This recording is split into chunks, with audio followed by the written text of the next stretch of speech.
താമരക്കുരുവിക്ക് തട്ടമിട്, തങ്കക്കിനാവിൻ്റെ കമ്മലിട്, അരിമുല്ലക്കുലസിട്, സുറുമക്കണിണയിൽ സൂര്യനിട്, വരുന്നുണ്ടേ വിമാനച്ചിറകിൽ സുൽത്താൻമാരൊത്തൊരുമിച്ചിരിക്കാൻ, ആരാണാ ബീവി, ഇതിലാരാണാ ഹൂറി. ഇന്നത്തെ രാവിലത്തെ big boss വീട്ടിലെ പാട്ടായിരുന്നു ഇത്. അപ്പോൾ ഇന്ന് ആണെങ്കിലും ബിഗ് ബോസ് വീട്ടിൽ വലിയൊരു പ്രത്യേകത നിറഞ്ഞ ദിവസമാണ്. നമ്മുടെ ഈ ഇതിൻ്റെ ആഘോഷം റംസാൻ. സ്കീ ഐസ്ക്രീം ൻ്റെ ഒരു ഏരിയ ഉണ്ട്, ആ ഒരു കോർണറിൽ. അവിടെ ആണെങ്കിൽ ഒരു സോഫയുണ്ട്. അതിൽ നമ്മുടെ അർജുനും ശ്രീതും കൂടെ ഇരുന്ന് വർത്താനം പറഞ്ഞുകൊണ്ടിരിക്കുന്നു. ആ സമയത്താണ് നമ്മുടെ ജിൻഡോ ഒരു കയ്യിൽ ചായയും ഒരു കയ്യിൽ സിഗരറ്റുമായിട്ട് ആ സ്മോക്കിംഗ് ഏരിയയിലേക്ക് നടന്നു പോകുന്നു. പക്ഷെ അവിടെ ആ സമയത്ത് നമ്മുടെ ജാൻമണി സിഗരറ്റുമായിട്ട് റെഡിയായി നിൽപ്പുണ്ട്. ഇവർ രണ്ടുപേരും കൂടെ ഈ ബിഗ് ബോസ് വീട്ടിനകത്ത് ഒരു സിഗരറ്റ് വലിക്കുന്നതിന് ഇവർ രണ്ടും മാത്രമേ ഉള്ളൂ ഈ ടൈമിൽ. അങ്ങനെ ഒരു ബോണ്ടിങ് അവർ തമ്മിലുണ്ട്. ഈ സിഗരറ്റ് വലിക്കുമ്പോൾ രണ്ടുപേരും കൂടെ നിന്ന്, രണ്ടുപേരും മാത്രമേ ഉള്ളൂ ഈ സിഗരറ്റ് വലിക്കാൻ, രണ്ടുപേരും കൂടെ നിന്ന് സിഗരറ്റ് വലിക്കുന്ന സമയത്ത് ഓരോ കാര്യങ്ങൾ ഇതിൻ്റെയൊക്കെ പറയാം. അങ്ങനെ അവർ തമ്മിലൊരു ബോണ്ടിങ് ഉണ്ട്. അപ്പം ഈ ശ്രീതുവും അർജുനും കൂടെ സംസാരിച്ചുകൊണ്ടിരിക്കുക. മെയിനായിട്ട് പറയാനാണെങ്കിൽ ഒരു വിഷയം എന്നാൽ ഈ ശ്രീതുവിനെയും അർജുനെയും വെച്ചിട്ട് കുറേ പേരൊക്കെ ആണെങ്കിൽ ഇങ്ങനെ ചെറുതായിട്ടിങ്ങനെ കമൻ്റൊക്കെ പറയുന്നുണ്ട്. അവർ തമ്മിലുള്ള ഒരു നോക്കുന്നു, കാണുന്നു, ഇങ്ങനെ അവർക്ക് തമ്മിലൊരു ഇഷ്ടമാണെന്ന്. പക്ഷേ സത്യത്തിൽ എനിക്കാണ് തോന്നുന്നത് അവരൊക്കെ നല്ല ഫ്രണ്ടായിട്ട് അങ്ങനെ ജാളിയായിട്ട്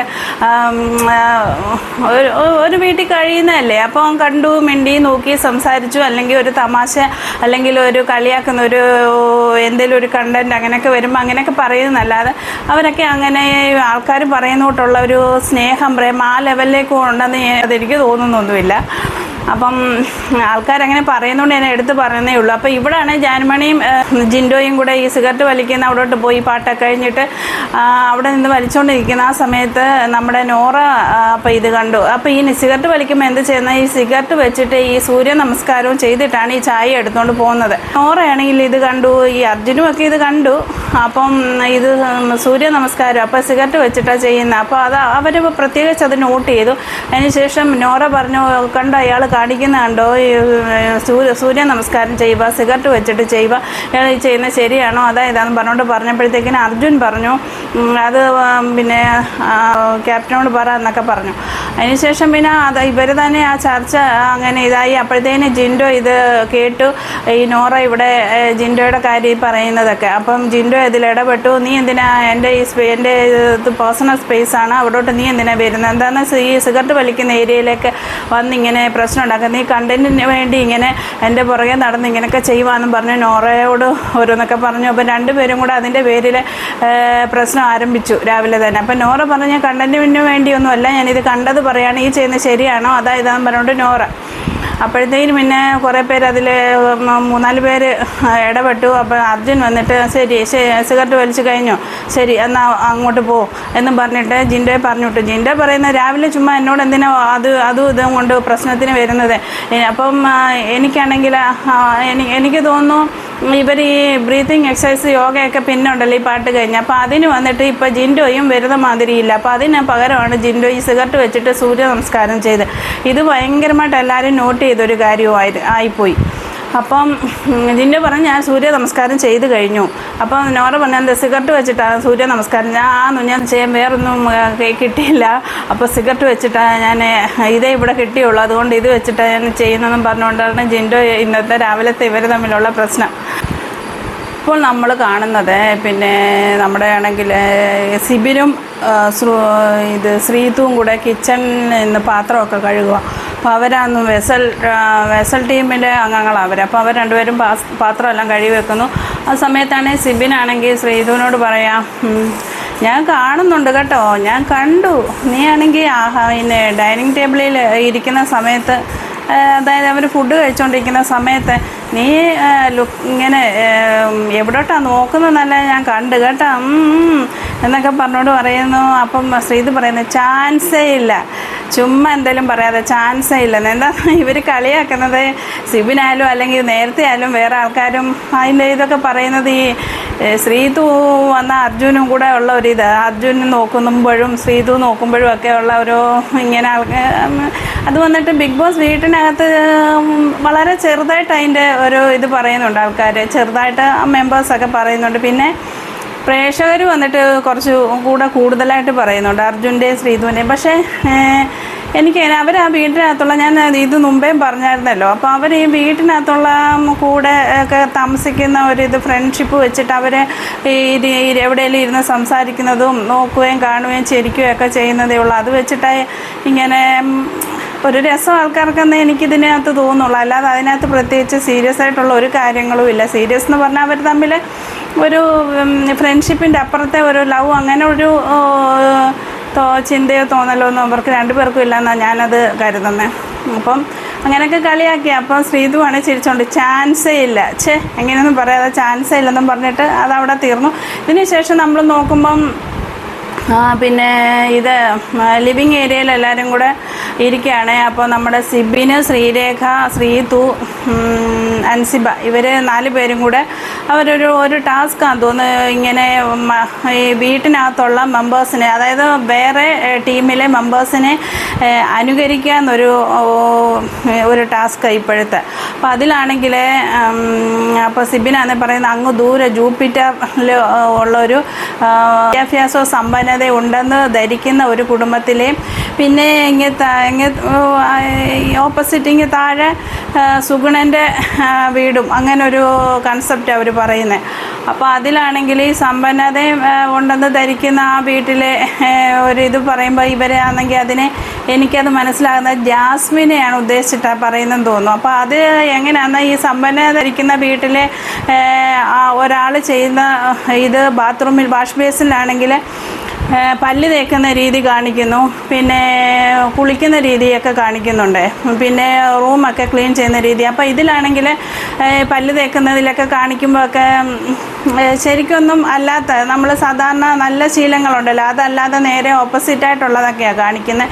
പിന്നെ ആണെങ്കിൽ മുടി ബാത്റൂമിൽ കുളിക്കുമ്പോൾ മുടി അവിടെ കിടന്നാൽ അത് വന്ന് ബാത്റൂം ക്ലീൻ ചെയ്യുന്നവരൊക്കെ ചെയ്തോളൂ എന്നൊക്കെ പറഞ്ഞ് പോകുന്നതും, പിന്നെ വൃത്തി പൊതുവേ ഇല്ല എന്നൊരു ധാരണ വെച്ചുള്ള ഒരു ഇതാണ് നമ്മളെ കാണിക്കുന്നത്. പിന്നെ മൂക്കളയാണെങ്കിൽ അവിടെ എവിടെയും പിഴിഞ്ഞ് മൂക്കള ഇടുന്ന മാതിരിയൊക്കെ കാണിക്കുന്നേക്കുക. പിന്നെ സുഗുണൻ്റെ വീടിൻ്റെ ഇത് കാണിക്കുന്നത് അത് സാധാരണ സമ്പന്നതയിൽ താഴെയുള്ള ഒരു രീതിയിലാണ് കാണിക്കുന്നത്. അവിടെ ആണെങ്കിൽ ജിൻഡോയുടെയാണ് കാണിക്കുന്നത്. ജിൻഡോയുടെ രീതികൾ, ജിൻഡോ പല്ല് തേക്കുന്ന രീതികളും, പിന്നെ വന്നിട്ട് ജിൻഡോ ടോയ്ലറ്റിൽ പോകുന്ന, അവർ ഈ കക്കൂസ് എന്ന് പറഞ്ഞ് തന്നെ കാണിക്കുന്നുണ്ട്. അതാണ് അതിനകത്ത് ഇതാണ്. പിന്നെ ബിഗ് ബോസ് വീട്ടിനകത്ത് പറയുന്നത് കൊണ്ടാണ് ഞാനത് ഇവിടെയും ആ വാക്ക് ഉപയോഗിക്കുന്നത് കേട്ടോ. വാക്ക് വന്നിട്ട് വൃത്തികെട്ട വാക്കായിട്ടൊന്നുമല്ല, പക്ഷേ എന്തോ അങ്ങനെ അവരത് ഉപയോഗിക്കുന്നത് കൊണ്ട് ഞാനിവിടെ പറയുന്നേ ഉള്ളൂ. അപ്പോൾ അവർ കക്കൂസിൽ പോകുന്നതിൻ്റെയൊക്കെ ആ ഒരു ആക്ഷനൊക്കെ കാണിക്കുന്നുണ്ട്. അപ്പോൾ വന്ന് പിന്നെ കുളിക്കുന്നതിൻ്റെ ആക്ഷനൊക്കെ കാണിക്കുക. അങ്ങനെ ഈ ജാസ്മിനെയും ജിൻഡോയും വെച്ചിട്ടാണ് ഇവർ ഈ 2 ഇതും കാണിക്കുന്നത്. ഒന്ന് വലിയ സമ്പന്നതയുടെ ഒരിതും, ഒന്ന് വന്ന് താഴെ സാധാരണ ജീവിതത്തിൻ്റെ ഒരു കുടുംബത്തിലെ ഒരു കാഴ്ച. അങ്ങനെ ഇവർ 2 പേരെ വെച്ചാണ് കാണിക്കുന്നത്. ഇതിനൊക്കെ മിമിക്രിയുടെ മാതിരി സൗണ്ടൊക്കെ കൊടുക്കുന്നുണ്ട്. അപ്പോൾ ആക്ടിങ് ചെയ്യാൻ ഒരാൾ, അതിലാണെങ്കിൽ ആക്ടിങ് ചെയ്ത ഈ ജാസ്മിൻ കക്കൂസിൽ പോകുന്നത് കാണിച്ചതൊക്കെ വന്നിട്ട് ഇത് ശ്രീരേഖയാണ്. ജാസ്മിൻ പല്ല് തേക്കുന്നതൊക്കെ കാണിച്ചതൊക്കെ സിബിനാണ്. അപ്പോൾ അങ്ങനെ അത് കഴിഞ്ഞ് പിന്നാണ് ഈ മിമിക്രിയുടെ ഇടയിൽ ഒരു സൗണ്ട് വരുമല്ലോ, അതൊക്കെ വെച്ച് കൊടുത്തത് അതിൽ വെച്ചതൊക്കെ സിബിനാണ്. അപ്പോൾ വളരെ നന്നായിട്ടുണ്ടായിരുന്നു. അതൊരു അവരെ ഒരു ടാസ്ക്, അതുമാതിരി അതിനെ കാണാൻ കഴിയത്തുള്ളൂ. അതിൽ നമുക്ക് അനുകരിക്കുക, അത് എന്താ നല്ല ശീലങ്ങളും അഴുക്ക് ശീലങ്ങളെയൊക്കെ ഇങ്ങനെ പ്രദർശിപ്പിക്കുക, അങ്ങനത്തെ ഒരു ഇത് മാത്രമേ ഉള്ളൂ അതിനകത്ത്. ഞാൻ പറഞ്ഞില്ലേ, ഒന്ന് സമ്പന്നതയിലുള്ള ഒരു വീടും ഒന്ന് സാധാരണ വീടും, അതിനകത്തെ കാഴ്ചകളായിരുന്നു. അപ്പോൾ അതിലാണെങ്കിൽ പിന്നെയാണ് സിബിൻ ആരാണു നീ, ആരാണു നീ, ആരാണു നീ, ഇതിലാരാണു നീ എന്ന് ഇങ്ങനെ ഇവരെല്ലാം കൂടി ടീമായിട്ട് പിന്നെ ഇങ്ങനെ 2-3 പ്രാവശ്യം ചോദിക്കുന്നു, ഇതിലാരാണു നീ എന്നുള്ള അർത്ഥത്തിൽ. അപ്പം എന്താണെന്ന് വെച്ചാൽ ഞാൻ പറഞ്ഞില്ലേ, ഇവർ കാണിക്കുന്ന ഈ ശരിയും തെറ്റുമായി ഇത് ബാത്റൂമിലെ ഈ വൃത്തിയുടെ കാര്യത്തിലുള്ള. അപ്പോൾ അത് കഴിഞ്ഞ് പിന്നെ ആണെങ്കിൽ ബിഗ് ബോസ് അനൗൺസ് ചെയ്തു അടുത്ത ആഴ്ചത്തെ പവർ ടീം മെമ്പേഴ്സിന് ആരൊക്കെയാണ് തിരഞ്ഞെടുക്കുന്നത്, അധികാരം കൈമാറണമല്ലോ. അപ്പോൾ അതിന് വേണ്ടിയുള്ള ഒരു ടാസ്ക്. അപ്പോൾ ഈ പ്രാവശ്യം അവർ കൊടുത്തേക്കുന്നത് വടംവലിയാണ്. വടംവലിയിൽ ജയിക്കുന്ന അടുത്ത പവർ ടീം മെമ്പേഴ്സ് ഒരു സർവാധികാരം അവർക്കാണ്. അപ്പോൾ ആ ഒരു ടാസ്ക് നടക്കുക. അപ്പോൾ ഇതിനാണെങ്കിൽ ബിഗ് ബോസ് കുറേ കാര്യങ്ങളൊക്കെ പറയുന്നുണ്ട്, അതിൽ അവരുടെ റൂൾസിലുണ്ട് ഈ ഒരു ടാസ്കിനെ സംബന്ധിച്ചിടത്തോളം. അപ്പോൾ അതിൻ്റെ ടാസ്കെല്ലാം വായിച്ചു കഴിഞ്ഞിട്ട് അത് പിന്നെ മെമ്പേഴ്സെല്ലാം ചേർന്ന് അതിൻ്റെ കാര്യങ്ങളൊക്കെ ഡിസ്കസ് ചെയ്യുക. ഇതിൽ ഭയങ്കര പ്ലാനിങ് ഒക്കെ നടക്കുന്നുണ്ട്. അങ്ങനെയാണ് ഇത് ചെയ്യുന്നത്. അപ്പോൾ അങ്ങനെ പ്ലാനിങ് ഒക്കെ നടക്കുന്നുണ്ട്. പ്ലാനിങ് എല്ലാം നടന്നു കഴിഞ്ഞു. അതിനുശേഷം അപ്പോൾ ജിൻഡോയെ വന്നിട്ട് കിട്ടുന്നവർക്ക് കുറച്ചൊരു സ്കോപ്പ് ഉണ്ടെന്നുള്ളൊരു ചിന്തയുണ്ട് ഇവർക്കൊക്കെ. അങ്ങനെ പിന്നെ ഒരു ടീം വന്ന് ജിൻഡോയെ കയ്യിലെടുക്കുന്നു. പിന്നെ അങ്ങനെ വടംവലി മത്സരമൊക്കെ നടന്നു. ആദ്യത്തേതിൽ വന്നിട്ട് ആദ്യം 2 വിഭാഗം വടം വലിച്ചതിൽ ജിൻഡോയുടെ ഭാഗമാണ് ജയിച്ചത്. അതിനുശേഷം പിന്നെ 3 പ്രാവശ്യം ഉണ്ടല്ലോ. അതിനുശേഷം രണ്ടാമതും അന്നേരമല്ല, പിന്നെ അവർക്ക് ഗ്യാപ്പ് കൊടുത്തു. പിന്നെ അവർ ഇടയ്ക്ക് അവരുടെ ജോലികളൊക്കെ ചെയ്യണം. അതിനുശേഷം ഭക്ഷണമൊക്കെ ഉണ്ടാക്കണം, കഴിക്കണം. ഇങ്ങനെയുള്ള കാര്യങ്ങളെല്ലാം കഴിഞ്ഞ് രണ്ടാമത്തെ പ്രാവശ്യം 3 പ്രാവശ്യത്തിൽ രണ്ടാമത്തെ തവണ ഈ വടംവലി പിന്നെയും വടം വലിച്ചു. അതിലും വന്ന് ജിൻഡോയുടെ ടീമാണ് ജയിച്ചത്. അത് കാരണം 2 പ്രാവശ്യം അവരുടെ ടീമാണ് ജയിച്ചത് കൊണ്ട് മൂന്നാമതൊന്നും വെച്ചില്ല, ഇവരെ ജയിച്ചതായിട്ട് പ്രഖ്യാപിച്ചു. അതിനുശേഷം അപ്പം ഞാൻ പറഞ്ഞല്ലോ ഇത് റൂമിൻ്റെ അധികാരം കിട്ടുന്നതിനുള്ള ഒരു ടാസ്ക്കാണ്. അപ്പോൾ അതിൽ പിന്നെ അപ്പോൾ ഈ തോറ്റ ടീമുണ്ട്. ഈ തോറ്റ ടീം ഏതാ? ഇപ്പം പവർ ടീമിലിരിക്കുന്ന ടീം, അതായത് നമ്മുടെ അപ്സര, അർജുന്, ഗബ്രി ഇങ്ങനെയുള്ള ടീമാണ്. അപ്പോൾ അവരെല്ലാം അവർക്ക് എപ്പോഴും വന്നിട്ട് ഒരു കോമ്പറ്റീഷൻ എന്ന് പറയുമ്പോൾ ജയവും തോൽവിയും അത് ഉറപ്പായിട്ടും ഉണ്ടാകുന്നതാണ്. അപ്പോൾ ജയിക്കുന്നവർക്ക് സന്തോഷം. ആ സന്തോഷങ്ങൾ വന്ന് ജിൻഡോയുടെ ടീം അങ്ങനെ ഭയങ്കരമായിട്ട് അവിടെ ആഘോഷിച്ചുകൊണ്ടിരിക്കുന്നു. ഈ ടാസ്കിന് ശേഷമാണെങ്കിൽ നമ്മുടെ പൂജയും ശരണ്യയും കൂടെ സംസാരിക്കുകയാണെങ്കിൽ കുറച്ച് സീരിയസ് ആയിട്ട് അവർ കാര്യങ്ങൾ സംസാരിക്കുന്നത്. അവർ രണ്ടും മാത്രമേ ഉള്ളൂ. അപ്പോൾ അവർ പറയുന്നതിൻ്റെ കാര്യം നമ്മൾ മനസ്സിലാക്കുമ്പോൾ അത് എന്താ കിട്ടുന്നതെന്നാൽ ഗബ്രിയുടെയും ജാസ്മിൻ്റെയും ഒത്തു പോകുന്ന അവർ ചേർന്ന് ഗെയിം കളിക്കുന്ന ആ പ്ലാനിങ്ങിനെ കുറിച്ചൊക്കെ ഇവർ രണ്ടുപേരും കൂടെ ഡിസ്കസ് ചെയ്യുന്നത്. അപ്പോൾ അതിൽ രണ്ടുപേരിൽ ഒരാളെ ഇവർക്ക് വന്ന് എങ്ങനെയെങ്കിലും വെളിയിൽ വിടണോ എന്നുള്ളൊരു പ്ലാൻ ഉണ്ടെന്നാണ് എനിക്ക് ഈ ഒരു സംസാരത്തിൽ നിന്ന് മനസ്സിലാവുന്നത്.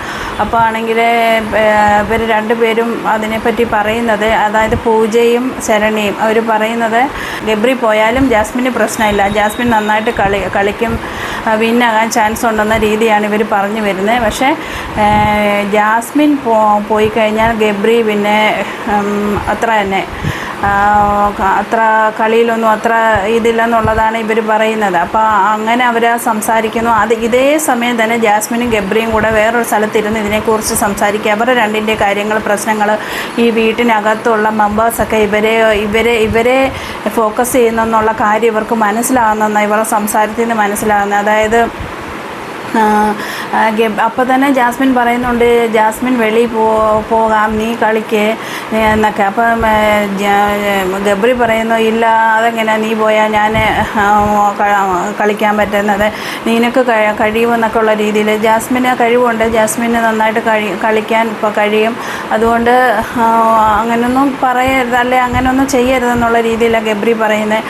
പിന്നെ അപ്പോൾ ആണെങ്കിൽ ജാസ്മിൻ പറയുന്നത്, എല്ലാവർക്കും എന്നോട് ഭയങ്കര വിരോധമായിരുന്നു, അതുകൊണ്ട് ഞാൻ എനിക്ക് പറ്റുന്നില്ല എന്നൊക്കെ പറയുന്നു. അതുകൊണ്ട് അതിനുശേഷം പിന്നെ അപ്പോൾ ഗബ്രിയാണെങ്കിൽ ഓരോന്ന് പറയുമ്പോൾ എല്ലാം ജാസ്മിന് വന്ന് ഒരു മെൻ്റലി കുറച്ച് വീക്കായിട്ട്, എനിക്ക് വീക്ക് മീൻസ് എന്തോ ഒരു ഭയങ്കരമായിട്ട് ടെൻഷനും പ്രശ്നമൊക്കെ ഉള്ളത് മാതിരിയാണ് നമുക്കത് മനസ്സിലാവുന്നത്. അപ്പോൾ ജാസ്മിൻ പറയുന്നത്, ഗബ്രി നീ പറയുന്നതൊന്നും മനസ്സിലാക്കുന്ന, തലയിലടിച്ചിട്ട് ഇങ്ങനെ തല പിടിച്ച് ഇതാക്കിയിട്ട് പറയുന്നു, നീ ഒന്ന് പറയുന്ന മനസ്സിലാക്കുക. ഞാനാണെങ്കിൽ കൊച്ചു പ്രായം തൊട്ടേ ഞാൻ ഈ ഒറ്റപ്പെടൽ അനുഭവിച്ച ഞാൻ വരുന്നത്, ഇവിടെയും ഒറ്റപ്പെടുന്ന മാതിരിയാണ് പറയുന്നത്. പക്ഷേ ഇതിലാണ് എനിക്കൊന്ന് പറയാനുള്ളത്, ഇവരെന്തിനും ഇത് ഫീൽ ചെയ്യുന്ന അറിയത്തില്ല. ജാസ്മിൻ വന്ന സമയം തൊട്ടേ ജാസ്മിൻ വന്ന് ഗബ്രിയെ കൂട്ടുപിടിച്ചിട്ട് ഗബ്രിയുമായിട്ട് ഒത്തുചേർന്നാണ് പോകുന്നത്. മറ്റുള്ള കണ്ടസ്റ്റൻസിൽ ആരുമേ ഇങ്ങനെ വന്ന് ചേർന്ന് അവിടെ കളിക്കുന്നതായിട്ട് മനസ്സിലാവുന്നില്ലായിരുന്നു. ആ സമയത്ത് വന്ന ദിവസം തൊട്ടേ ഗബ്രിയെ കൂട്ടുപിടിച്ച് ആണ് ജാസ്മിൻ ഇരിക്കുന്നത്. പിന്നെ എന്തിനാ ഈ ലാസ്റ്റിൽ ഇപ്പോൾ വന്നിട്ട് ഒറ്റപ്പെടൽ എന്ന് പറയുന്നത്? എനിക്ക് മനസ്സിലാവുന്നില്ല ആ ഒരു കാര്യം. എങ്ങനെ ഇവിടെ ഒറ്റപ്പെടുന്നത്? ഗബ്രി ഉണ്ടല്ലോ, ഇവർ രണ്ടുപേരും ചേർന്നാണല്ലോ അവിടെ ഗെയിം കളിച്ചുകൊണ്ടിരിക്കുന്നത്. അപ്പോൾ എങ്ങനെ ഒറ്റപ്പെടൽ നടത്തില്ല? പക്ഷേ മറ്റുള്ളവർ ഒറ്റപ്പെടുത്തുന്നതിൻ്റെ കാരണം ഇവർ ഒറ്റയ്ക്കല്ല കളിക്കുന്നത്. ഇവരെല്ലാം ഒറ്റയ്ക്ക്, മറ്റുള്ളവരെല്ലാം ഒറ്റയ്ക്ക് കളിക്കുമ്പോൾ ഇവർ വന്നിട്ട് രണ്ടുപേരും കൂടെ ചേർന്ന് കളിക്കുന്നത് കൊണ്ട് ഇവർ രണ്ടുപേരെയും ഒറ്റപ്പെടുത്തുന്നുണ്ട്, അല്ലാതെ ജാസ്മിനെ മാത്രമല്ല. അപ്പോൾ ഇപ്പോൾ ജാസ്മിനാണെങ്കിൽ ഒറ്റപ്പെടുത്തുന്ന ഫീലിംഗ്. കാരണം അതാണ് അതിൻ്റെ കാര്യം. അങ്ങനെ പറഞ്ഞിട്ട് ഭയങ്കരമായിട്ട് ഇമോഷണലി ഭയങ്കര വീക്കാണെന്ന് തോന്നുന്നത്. ഭയങ്കര ടെൻഷനും ഭയങ്കര സ്ട്രെസ്സൊക്കെ ആയിട്ട് പിന്നെ ഭയങ്കരമായിട്ട് ഗബ്രിയോട് ഭയങ്കരമായിട്ട് ആർഗ്യുമെൻ്റൊക്കെ ചെയ്തുകൊണ്ടിരിക്കുന്ന ഗബ്രി ദേഷ്യപ്പെടുവോ അങ്ങനെ ടെൻഷനൊന്നുമില്ല, കാമായിട്ട് അങ്ങനെ സംസാരിച്ചുകൊണ്ടിരിക്കുന്നു. അങ്ങനെ ഭക്ഷണമൊക്കെ ഉണ്ടാക്കാനൊക്കെ തുടങ്ങുന്നുണ്ട് ഈ 3 ടീമുകളും. അവിടെയാണെങ്കിൽ നമ്മുടെ അൻസിബയും നോറയും ജാസ്മിനും കൂടെ അവർ ഇന്ന് അതിഥികളാണ്. അപ്പോൾ അവർ മാറിയിരിക്കുക. അവരെ ജോലിയൊന്നും ചെയ്യിപ്പിക്കുന്നില്ല, ഒരുങ്ങി അവർ മാറിയിരിക്കുകയാണ്. ബാക്കിയുള്ളവരൊക്കെ ഭക്ഷണം റെഡിയാക്കിക്കൊണ്ടിരിക്കുന്നു. പിന്നെ ഇവരാണെങ്കിൽ 3 പേരും കൂടി ഇരുന്ന് കാര്യങ്ങൾ പറയുന്നു. ഈ റംസാൻ്റെ കാര്യങ്ങളൊക്കെ പറയുന്നു. ഒപ്പം അവർ കഴിഞ്ഞ കാലങ്ങളിലെ ഉള്ള ഈ റംസാൻ്റെ വിശേഷങ്ങൾ, ഈ നിസ്കരിക്കാൻ പോകുന്ന കാര്യങ്ങളും ഒക്കെ സംസാരിച്ചുകൊണ്ടിരിക്കുന്നു. അപ്പോൾ അതൊക്കെ നമുക്ക് കേൾക്കാൻ കഴിയുന്നുണ്ട്. നല്ല രസമുണ്ടായിരുന്നു കേട്ടോ. അതിനകത്ത് സംസാരങ്ങളും ഇതെല്ലാം കാണാൻ. ഓരോ ടീമുകളായിട്ട് 3 ടീമാണല്ലോ, 3 സ്ഥലത്തെ ഭക്ഷണം, 3 ഞാൻ പറഞ്ഞല്ലോ കേരളത്തിൻ്റെ 3 ഏരിയ തിരിച്ചുള്ള വിഭവങ്ങളായിരുന്നു. അപ്പോൾ അതെല്ലാം അവരുണ്ടാക്കി കഴിഞ്ഞ് ഇവരെ വിളിച്ചു. ഇവരാണ് അതിഥികൾ. ഇവർ പോയി എല്ലാം 3 രീതിയിലുള്ള ഭക്ഷണം രുചിച്ച് നോക്കി. നന്നായിട്ടുണ്ടായിരുന്നു. പിന്നെ ഭാഷകളും അവർ പറഞ്ഞ ഇതെല്ലാം കൂടെ നോക്കി. പിന്നെ ലാസ്റ്റിൽ വന്ന് തെക്കൻ കേരളത്തിനാണ് അവർ ഇത് നന്നായിട്ട് ചെയ്തെന്നുള്ളൊരിത് കൊടുത്തേക്കുന്നത്. അതിനുശേഷം പിന്നെ നല്ല ആഘോഷമൊക്കെ. അങ്ങനെയാണെങ്കിൽ ഒരുപാട് സന്തോഷത്തോടെ മെമ്പേഴ്സ് എല്ലാം ഇത് ആഘോഷിക്കുന്നു. ഭയങ്കര സന്തോഷം വീട്ടിനകത്ത്. പിന്നെയാണെങ്കിൽ അവർ ഭക്ഷണം എല്ലാം ഉണ്ടാക്കിയ ഭക്ഷണമൊക്കെ കഴിക്കുന്നു. അപ്പോൾ ആണെങ്കിൽ അതിൻ്റെ ഇടയ്ക്ക് എനിക്കത് സൗണ്ട് നോറയുടെയാണ് തോന്നുന്നു. നോറയൊക്കെ നിനക്ക് ഒരു പയറും കൂടെ ഒന്നും കിട്ടിയാൽ നല്ലതായിരുന്നെന്ന് അത്രമാത്രം ഇങ്ങനെ പറയുകയാണേ. എല്ലാവരും പറയുന്നു മതി ഒരുപാടായി കഴിച്ചെന്നൊക്കെ പറയുന്നുണ്ട്. ജാസ്മിനോടൊക്കെ പറയുന്നു, ജാസ്മിനൊക്കെ ഇങ്ങനെ കഴിക്കാതെന്നൊക്കെ പറയും. തമാശ ഇതെല്ലാം. അപ്പോൾ അങ്ങനെയൊക്കെ പറഞ്ഞ് എല്ലാവരും വളരെ സന്തോഷം. ഇതിന് ശേഷം പിന്നെ ആണെങ്കിൽ ഒപ്പനയുണ്ടായിരുന്നു. ഒപ്പന 4 പേര് കളിക്കുന്നു. അതിന് ഒപ്പനയിൽ വന്നിട്ട് നമ്മുടെ മണവാട്ടിയായിട്ട് നമ്മുടെ ജാൻമണിയാണ്. മണവാട്ടിയുടെ കൂടെ അർജുനായിരുന്നു പേരായിട്ട് ഉണ്ടായിരുന്നത്. അപ്പം അതിൻ്റെ ഇടയിൽ ഇവരുടെ നാണങ്ങളും അർജുൻ്റെയും ജാൻമണിയുടെ നാണങ്ങളും, ഒപ്പം അർജുൻ വന്ന് പിടിക്കുന്നതും, ഇങ്ങനെ നെറ്റിയിൽ ഉമ്മ കൊടുക്കും, ഇങ്ങനെയൊക്കെ നല്ല ഭംഗിയുണ്ടായിരുന്നു കാണാൻ. അങ്ങനെ എന്തായാലും ഇവരുടെ ഈ ആഘോഷം, ഇങ്ങനെ സൽക്കാരം എല്ലാം വയറും നിറഞ്ഞു മനസ്സും നിറഞ്ഞെന്ന് പറയാം. ഒപ്പം എനിക്കും ഇത് കണ്ട് ഈ ആഘോഷങ്ങളൊക്കെ കണ്ടിട്ട് നന്നായിട്ട് വയറും നിറഞ്ഞൊന്നും ഇല്ലെങ്കിലും മനസ്സ് നിറഞ്ഞു. എനിക്കും വന്നിട്ട് കുറേ വർഷങ്ങൾക്ക് മുമ്പുള്ള നല്ല ഇതിൻ്റെ റംസാൻ്റെ നല്ല ഓർമ്മകളൊക്കെ ഉണ്ട്. പക്ഷേ ഒരുപാട് വർഷങ്ങൾക്ക് മുമ്പാണ്. അതിന് ശേഷം കുറേ വർഷങ്ങളായിട്ട് അങ്ങനെയുള്ള ഓർമ്മകളൊന്നും ഇല്ല. അതിന് മുമ്പുള്ളതൊക്കെ ഉണ്ട്. പക്ഷേ അത് ഇപ്പോൾ ഇവിടെ ആണെങ്കിൽ നമ്മുടെ ഈ ബിഗ് ബോസിലെ കാര്യങ്ങൾ നമ്മൾ സംസാരിക്കുന്നത് കൊണ്ട് നമ്മൾ ഇത് മാത്രം സംസാരിക്കുന്നു. അപ്പം ഭയങ്കരമായിട്ട് ഡാൻസും ഒക്കെ ഉണ്ടായിരുന്നു. ഒരു 3-4 സെക്ഷൻ ഡാൻസൊക്കെ ഉണ്ടായിരുന്നു. അതിലാണെങ്കിൽ ഈ ജാൻമണിയാണെങ്കിൽ മണവാട്ടിയായിട്ട് ഒരുങ്ങിയിട്ടുള്ള അവരുടെ ഡാൻസ് ഉണ്ടായിരുന്നു. അർജുൻ പേരായിട്ടുള്ള ആ ഒരു ഇതിലൊപ്പന പാട്ട്. അതിലാണ് മെഹറുബ പുതുക്കപ്പെണ്ണി മെഹറുബ എന്ന് പറഞ്ഞ ആ ഒരു പാട്ട് ഉണ്ടായിരുന്നു. പിന്നെ അത് കഴിഞ്ഞ് വേറൊരു സെക്ഷൻ പാട്ടുണ്ടായിരുന്നു. അതിന് റംസാൻ നിലാവൊത്ത പെണ്ണാണ് രംഗീല പെണ്ണാണെന്നുള്ള ആ ഒരു പാട്ടുണ്ടായിരുന്നു. പിന്നെ അതിന് ശേഷം അവരെല്ലാവരും കൂടെ ചേർന്നൊരു പാട്ടുണ്ടായിരുന്നു. പാട്ടെന്ന് പറഞ്ഞാൽ ഭയങ്കരമായിട്ട് അതിൻ്റെ നല്ല ഇതായിട്ട് മേക്കപ്പൊക്കെ ചെയ്തുള്ള ഒരു ഇതാണ്. എന്താ പറയുന്നത്, നമ്മൾ സിനിമയിൽ ആ സോങ്സ് കാണുന്നത് മാതിരി ബിഗ് ബോസ് വീട്ടിനകത്ത് മാക്സിമം അവരതൊക്കെ വന്ന് ഒരുങ്ങി റെഡിയായിക്കൊക്കെ തന്നെയാണ് അങ്ങനെ ചെയ്തേക്കുന്നത്. അതുകൊണ്ട് ആ ഒരു ഫീലിംഗ്, നമ്മൾ ഈ സിനിമ പാട്ട് കാണുന്ന ഒരു ഫീലിംഗ് തന്നെ നമുക്കതിലുണ്ടാവുന്നുണ്ടായിരുന്നു. പിന്നെ ഖൽബിലെത്തി എന്ന് പറഞ്ഞൊരു പാട്ടുണ്ടല്ലോ, ആ പാട്ടും ഉണ്ടായിരുന്നു. പിന്നെ പിന്നെ ലാസ്റ്റിലാണെങ്കിൽ മുത്തുച്ചിപ്പി പോലൊരു കുപ്പിനുള്ളിൽ നിന്നൊരു കിന്നാരം കിന്നരിച്ചു പാടുമെന്നുള്ളിനുള്ളിൽ നിന്നൊരു ശ്രീരാഗമാ പാട്ടുണ്ട്, അതും ഉണ്ടായിരുന്നു. പിന്നെ ഇതെല്ലാം കഴിഞ്ഞ് ഈ പാട്ടിനാണെങ്കിൽ നമ്മുടെ നന്ദനയാണെന്ന് തോന്നുന്നു നല്ല ഒരു മേക്കപ്പിലൊക്കെ. എന്നിട്ട് എല്ലാവരും വന്നു, ജെൻസ് എല്ലാം ഒരുങ്ങി ഓരോരുത്തരായിട്ട് ഒപ്പം പെയർ ചെയ്ത് ഓരോ സെക്കൻഡ് അവരെ ആ ഒരു പോർഷനൊക്കെ അവർ കംപ്ലീറ്റ് ചെയ്തിട്ട് പോയി. അപ്പോൾ അങ്ങനത്തെ നല്ലൊരു രസകരമായ ഒരു ദിവസമായിരുന്നു ഇന്ന് ബിഗ് ബോസ് വീട്ടിനകത്ത്. അതിനുശേഷം പിന്നെ രാത്രിയായി. പിന്നെ രാത്രിയിൽ ഒരിടത്ത് അൻസിബയും പിന്നെ നമ്മുടെ ജാനുമണി ഈ ഒപ്പനയിൽ മണവാട്ടിയായിരുന്നല്ലോ. അപ്പം അങ്ങനെ അവർ രണ്ടുപേരും കൂടെ അവിടെ ഇരുന്ന് അൻസിബയുടെ സംസാരം കേട്ട ജാനുമണി ഭയങ്കരമായിട്ട് ഫീൽ ചെയ്യുന്നതായിട്ടാണ് മനസ്സിലാവുന്നത്. എന്താണ് കരയുന്നു. അപ്പം ആൾക്കാർ ചിലരൊക്കെ അവിടെ നിന്ന് ചോദിക്കുന്നത് എന്താന്ന് ഇങ്ങനെ ദൂരെയൊക്കെയാണല്ലോ ആൾക്കാർ അവിടെ ഇവിടെയൊക്കെ നിൽക്കുന്നത്. അപ്പോൾ എന്താണെന്ന് ചോദിക്കാൻ പറഞ്ഞാൽ ഇല്ല സന്തോഷക്കണ്ണീരാണെന്നൊക്കെ പറയുന്നത്. എന്താണെന്ന് വെച്ചാൽ ഈ ജാനുമണിയാണ് ഈ സെലിബ്രിറ്റീസ് മേക്കപ്പ് ആർട്ടിസ്റ്റ് ആണല്ലോ. അപ്പം ഒരുപാട് സെലിബ്രിറ്റീസിനെ മേക്കപ്പ് ചെയ്തിട്ടുണ്ട്. ഒപ്പം ഒരുപാട് പേരെ ഈ കല്യാണ പെണ്ണായിട്ടൊക്കെ ഒരുപാട് പേരെ ഒരുക്കിയിട്ടുണ്ട്. പക്ഷേ ജാനുമണിക്കാണെങ്കിൽ ഭയങ്കര ആഗ്രഹമായിരുന്നു ഈ ബ്രൈഡായിട്ട് ഒരുങ്ങണമെന്നുള്ള.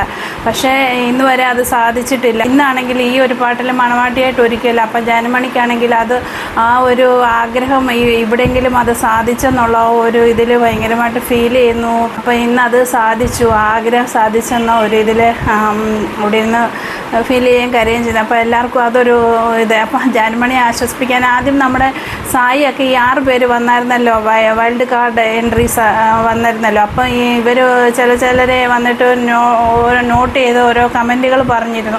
അപ്പോൾ അതിലാണെങ്കിൽ നമ്മുടെ സായി കൃഷ്ണയാണെങ്കിൽ ജാനുമണിയോടാണെങ്കിലും ഇങ്ങനെ ഞാൻ ബിസിനസ് ക്ലാസ്സിലാണ് വന്നതെന്ന് പറഞ്ഞിരുന്നല്ലോ, ജാനുമണിയുടെ ഒരു ഇത് വെച്ചിട്ട് ഫ്ലൈറ്റിൽ വന്ന ഇത്. അപ്പം അത് വെച്ചിട്ട് കളിയാക്കിയിരുന്നു. അപ്പോൾ അത് ഇപ്പോൾ സായി പോയിട്ട് ഞാനത് അങ്ങനെ അതൊന്നും വിചാരിക്കേണ്ട, അങ്ങനെ വലിയ ഇതിലൊന്നും പറഞ്ഞല്ല, ഒരു ജസ്റ്റ് ഒരു ഇതിന് വന്ന് അപ്പോൾ പറഞ്ഞു കളന്ന് അതിന് വന്ന് സോറി പറഞ്ഞിട്ട് പോകുന്ന കണ്ടു ഈ ഒരു സന്ദർഭത്തിൽ സായി. അങ്ങനെ പിന്നെ നമ്മുടെ ജിൻഡോ ജാനുമണിയും തമ്മിൽ ഈ സിഗരറ്റ് വലിയുടെ തമ്മിലൊരു ഇതുണ്ട്, അവർ തമ്മിൽ ഒരു ചേർച്ചയുണ്ട്. അപ്പോൾ അത് കാരണം കൊണ്ട് ജിൻഡോ വന്ന് സ്വീറ്റ് കഴിച്ചുകൊണ്ട് അവരൊക്കെ ഭക്ഷണം കഴിച്ചുകൊണ്ടിരിക്കുക കുറേ പേരൊക്കെ. അപ്പോൾ ജിൻഡോ സ്വീറ്റ് കൊണ്ടുപോയി ഇങ്ങനെ ജാനുമണിക്ക് കൊടുക്കുന്നു. അപ്പോൾ ഇങ്ങനെ ഒരു സന്തോഷകരമായ ഇതൊക്കെ ഇന്നത്തെ ദിവസം. അങ്ങനെ എൻ്റെ മനസ്സും നന്നായി നിറഞ്ഞിട്ടുണ്ട് ഈ ഒരു ആഘോഷങ്ങളൊക്കെ കണ്ടിട്ട്. അപ്പം എല്ലാവർക്കും ഈദ് മുബാറക്ക്.